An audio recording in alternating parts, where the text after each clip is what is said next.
you know. What car was it? Your first car, the $5,000? Oh, it was a 1983 Honda Accord and burgundy. So at 17, my car was better than my dad's. That's when I knew I'm going to be somebody. Yeah. So then from there, you start building the confidence of like, okay, I'm starting to make my own money. I know how to save. Where does the seed get planted where you start, I think, selling nuts, right? Was that your first entrepreneurial endeavor from there? Yeah. Well, I always knew like anything I'm doing early on is a stepping stone. With that mentality, I had a much bigger picture in my mind. I wanted to be a multimillionaire. I wanted to own a bunch of exotic cars, a big mansion. As a matter of fact, at age 15 or 16, I have to go find a picture. I drew a mansion with some palm trees in front of it and 2 Mercedes. Back then, I didn't know what the Ferrari is or Lamborghini. Yeah. I knew Mercedes, right? Yeah. So I drew 2 convertible Mercedes with palm trees. And I have to find that. It's somewhere in my attic, probably. That is unbelievable. But so, you envision your dream where you want to be, and then your subconscious will take over. If you really put the effort, your subconscious will do the rest. It will figure out the how.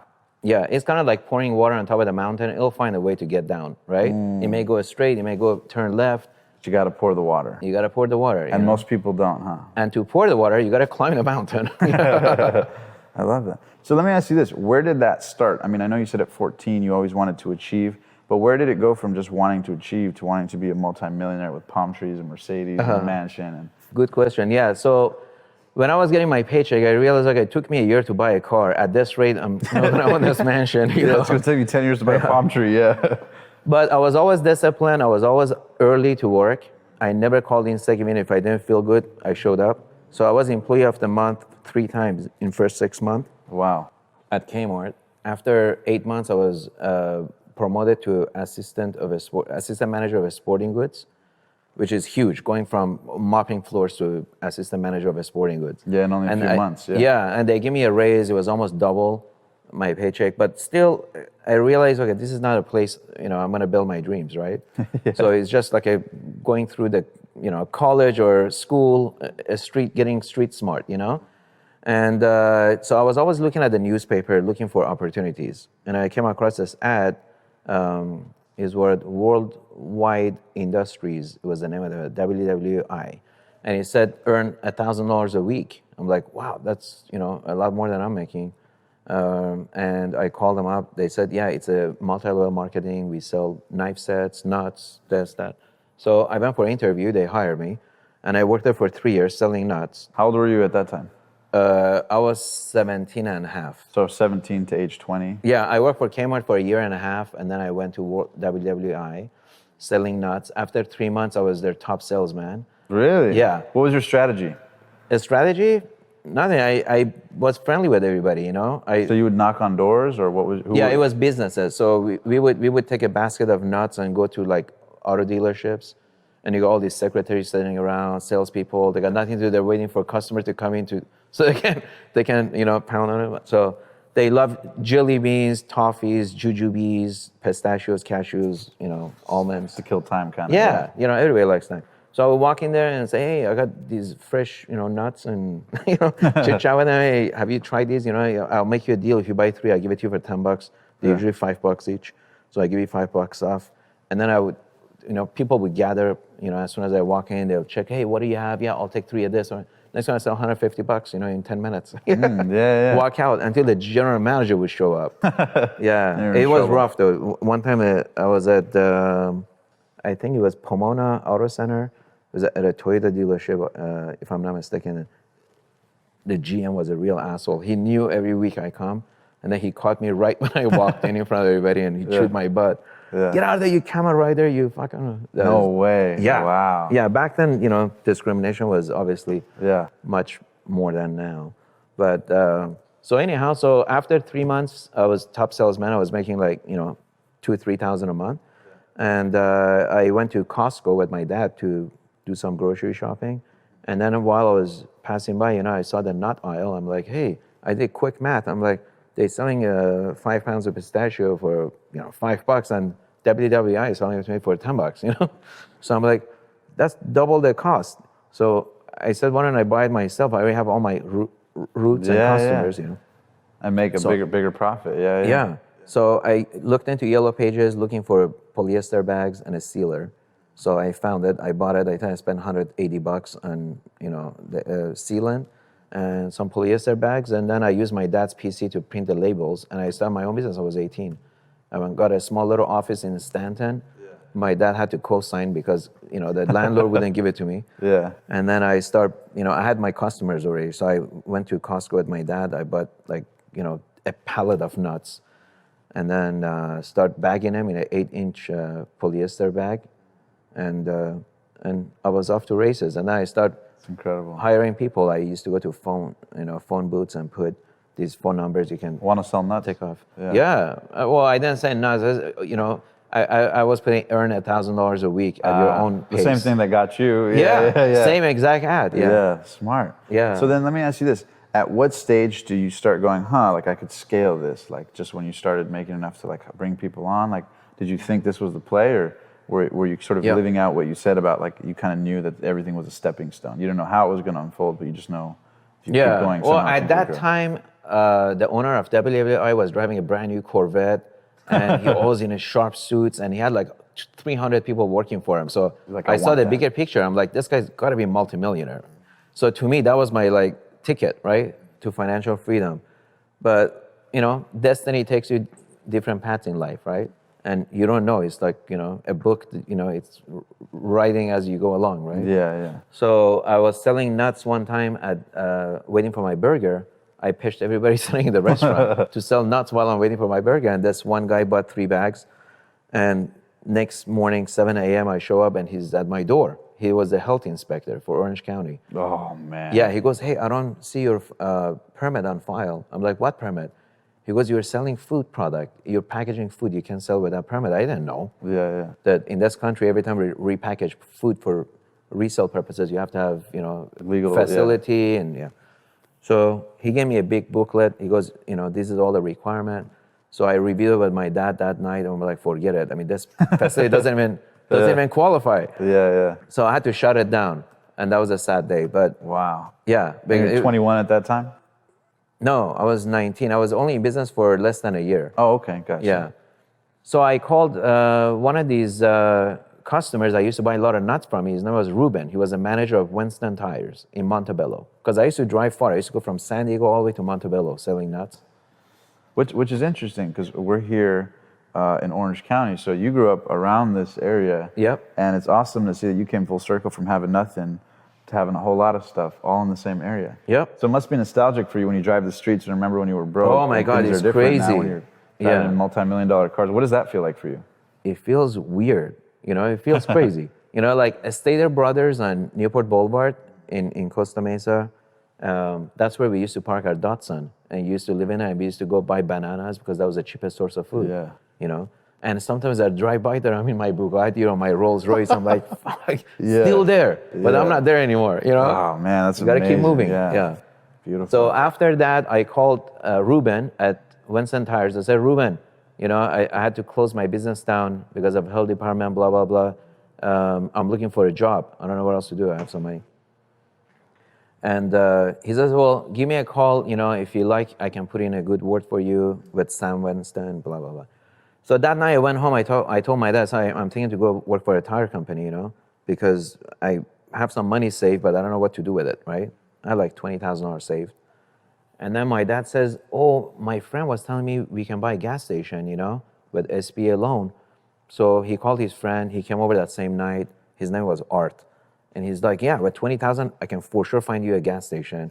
And right now, gas stations are going through conversion to going digital from mechanical pumps. And everyone that the oil companies would pick to do the conversion, they would like double in value, right? So he goes, I think there is one off of Crenshaw on 405. It was a mobile gas station. He goes, that one's on the list to get converted, and the owner doesn't know yet. So I can probably talk to the owner, make a deal. Make a deal, yeah. So he did. A week later, we're in escrow for $160,000. So now all of a sudden, I'm buying a mobile gas station.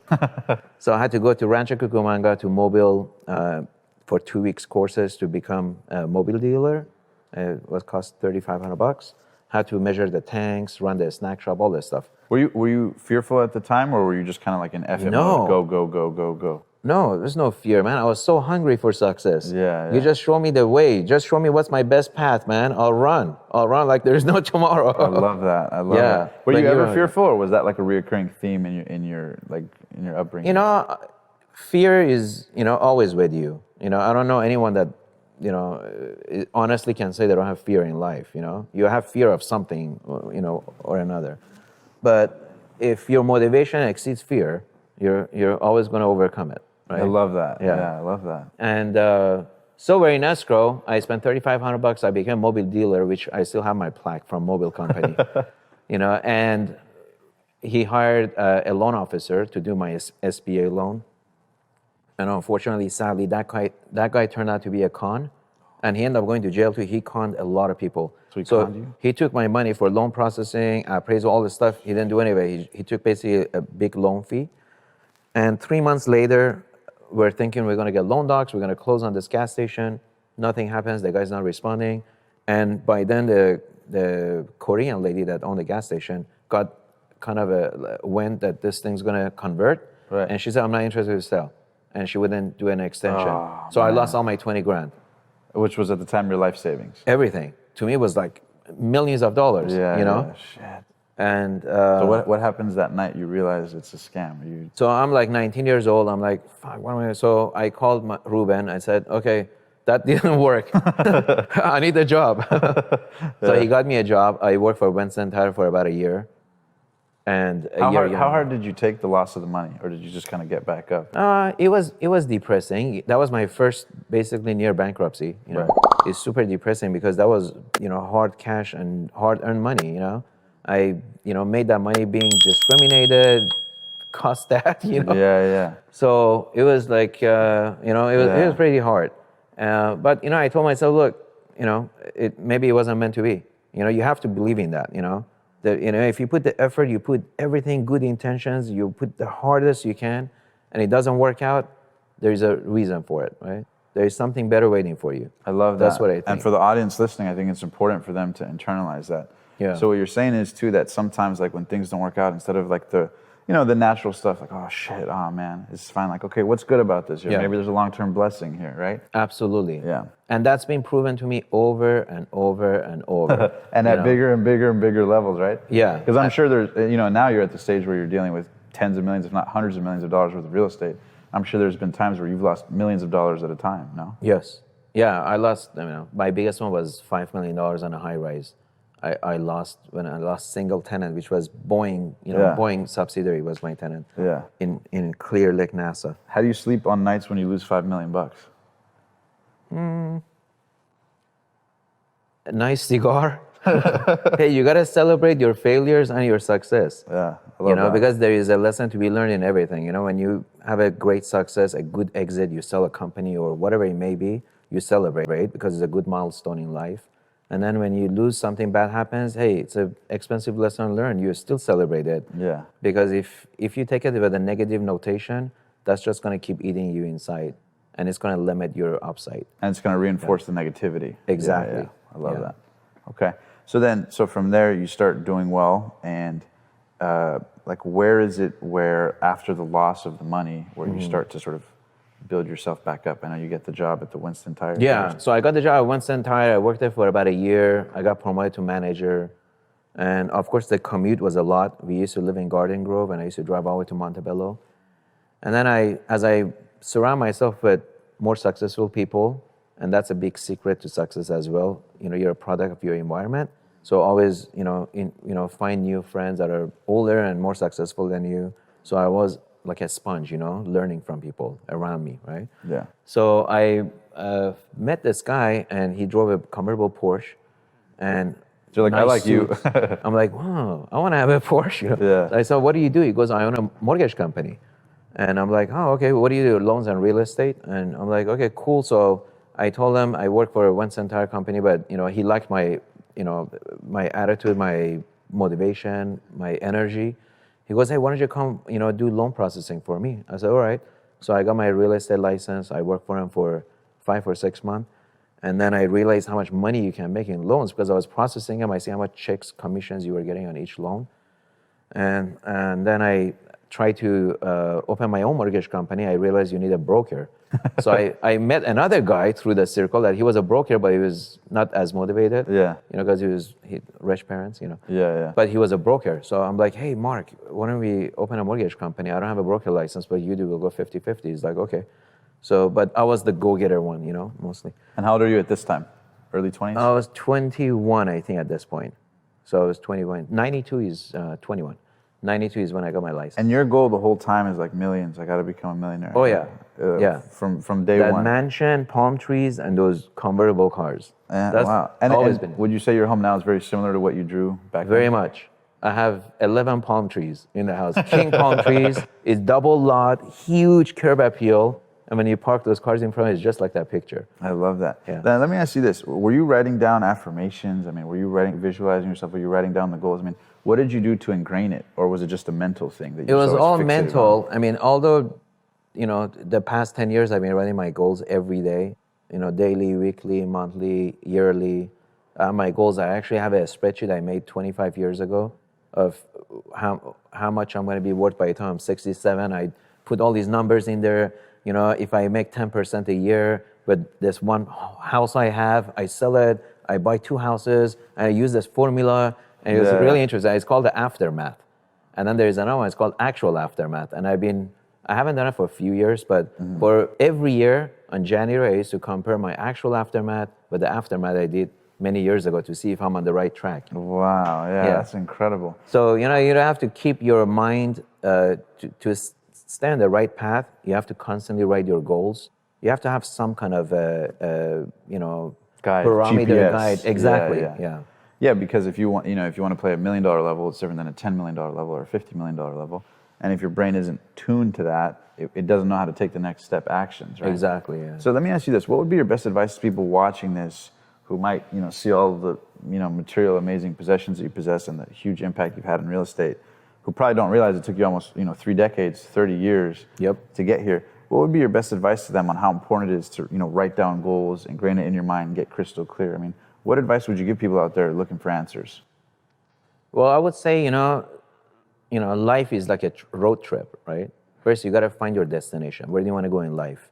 You know, what makes you happy? You know, to some people, this is not happiness, you know. To some people, they want to, you know, be a spiritual, travel, have just enough money where they don't have to worry about their rent, but they want to be free, spirited, travel, and they're happy. Trust me, they don't want it. You give them a free Bugatti, they don't want it. So everybody's different. Yeah. You know, for me, you know, all the material things, it was out of desperation because this to me was signaling that, you know, I don't have financial difficulties anymore. And that was the big difficulty we had when we got here, you know. But now I'm falling in love with, you know, cars, and I have passion for them. I appreciate it. But the most important thing, find your destination, find out where you want to be in life, whether it's becoming a yoga teacher that makes you super happy, or you want to have your own company, or you want to have a massive amount of money where you can do a lot of charity events or travel or be on a Forbes billionaire list, whatever it is. Because I truly think anyone can do anything and be anybody they want in life as long as they're patient and they have a roadmap.